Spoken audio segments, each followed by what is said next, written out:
Fala pessoal, boa noite, tudo bem? Hoje estou com um setup, com uma ambientação um pouco diferente. Estou aqui no sítio, em Lumiar. Acabei de chegar de viagem, são 2 horas da manhã, então por isso estou com um pouco com cara de cansado, talvez com a fala um pouco embolada. Então já peço desculpas aí de antemão. Como aqui o pé direito é um pouco alto, tem o mezanino aqui atrás, é possível que faça um pouco de eco, mesmo com o microfone. Então peço um pouco de paciência aí para todo mundo. Mas o assunto que eu queria falar hoje com vocês é uma coisa que eu vim pensando um pouco no carro, que eu já tinha pensado algumas outras vezes, que eu acho que ia ser legal de debater, sobre como por mais um pouco blasé e cafona e repetitivo que seja, eu queria debater sobre como o amor, como sentimento, é a força motriz do universo, é o centro do universo.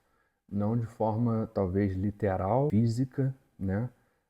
Como sendo a origem do universo sob a perspectiva física, mas sob a perspectiva talvez existencial. Muito provavelmente Sartre, né, que é um dos principais existencialistas aí, vai discordar comigo, mas paciência. E eu digo que o amor é a principal força motriz do universo, porque um pensamento que me ocorreu uma vez e que muito chama a minha atenção é que nenhum segurança, nenhum guarda-costas, por mais bem pago que seja e por mais importante que seja a pessoa, pode ser o presidente dos Estados Unidos, o presidente da Rússia, o Putin, o Trump, o Obama, presidente de qualquer lugar do mundo, a pessoa mais importante do mundo, o Elon Musk, o Mark Zuckerberg, nenhum guarda-costas, nenhum segurança desses caras, nenhum guarda-costas desses caras vai proteger esses caras, nenhum desses caras, como uma mãe protege um filho. E isso é uma coisa que é uma reflexão que eu acho muito interessante, porque se você pensar mais a fundo, é verdade, nenhum segurança vai se jogar na frente de um tiro, na frente de uma bala, para salvar a vida de um cara desses, independentemente do salário, como uma mãe se joga na frente de uma bala para salvar a vida de um filho. E o que explica esse comportamento? O que explica esse pensamento?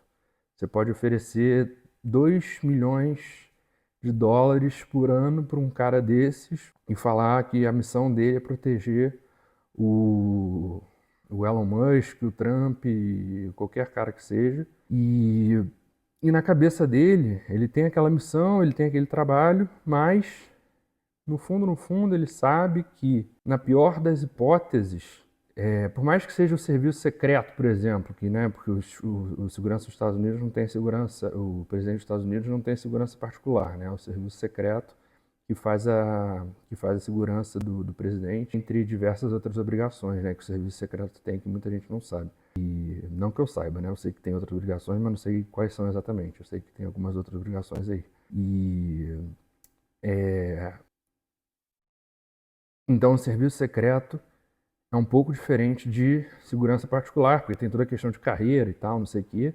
Mas, na pior das hipóteses, se você falhar na sua missão ali, você não vai perder um pedaço da sua vida, né? Se você falha no seu trabalho, você falhou no seu trabalho. Não vou dizer que é como qualquer outro trabalho. Eu, como advogado, se eu falho no meu trabalho, se eu cometo um erro, é claro que terão consequências gravíssimas. Se um médico falha no seu trabalho, terão consequências gravíssimas, podendo até uma vida vir a ser perdida por conta de um erro médico. Se um agente de serviço secreto falha no trabalho dele, a vida do presidente pode ser perdida e tal. Mas o que eu estou tentando dizer é que ele não ama o presidente, não é um membro da família dele.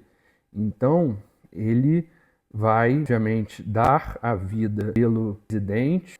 Ninguém vai se jogar na frente de uma bala para defender uma pessoa como uma mãe se joga na frente de uma bala para defender o filho. E esse é o meu ponto desse vídeo todo. O amor que uma mãe tem pelo filho é uma coisa que dinheiro nenhum no mundo consegue igualar, independentemente da posição, do valor do montante, independentemente de qualquer coisa.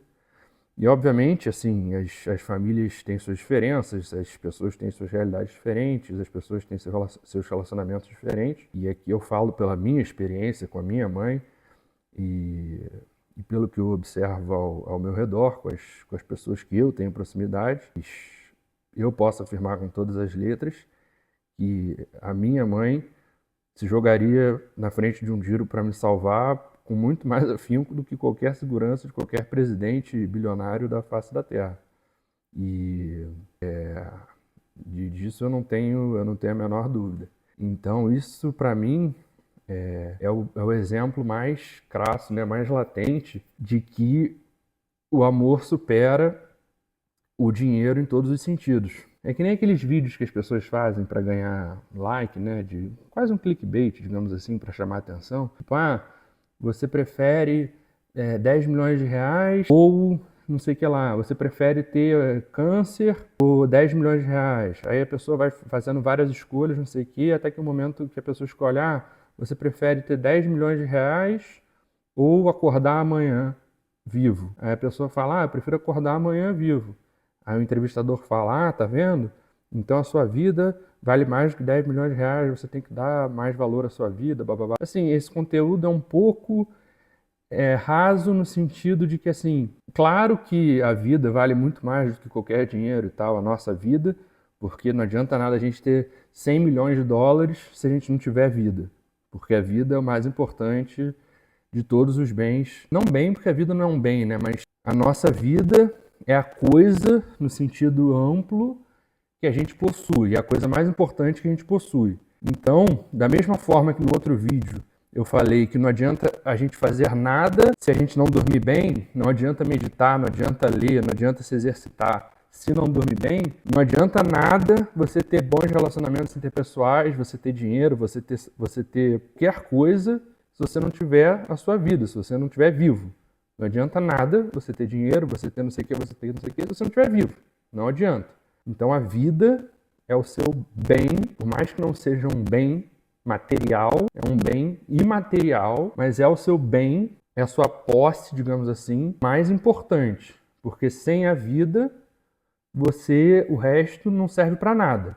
Você pode ter 10 Ferraris na garagem, olhando sob uma ótica de bens materiais. Você pode ter 10 Ferraris na garagem, que se você estiver morto, você não vai poder usufruir. Você pode ter 10 filhos maravilhosos, olhando sob a ótica dos relacionamentos familiares, interpessoais, como um todo. Você pode ter 10 filhos maravilhosos que você é apaixonado, mas que se você não tiver vivo, você não vai poder usufruir da companhia deles. Então, isso também trazendo a reflexão da importância de se cuidar e de ter uma vida longa e saudável. De que não adianta você ter 100 milhões de dólares e não ter a sua vida. Mas aí isso entra em outros 500, que fica para outro vídeo, sobre o equilíbrio de trabalho e vida pessoal, vida saudável, trabalho saudável, qual posição o trabalho deve ocupar na sua vida, e em algum momento a gente conversa sobre isso também, tá bom? Valeu, pessoal. Obrigado.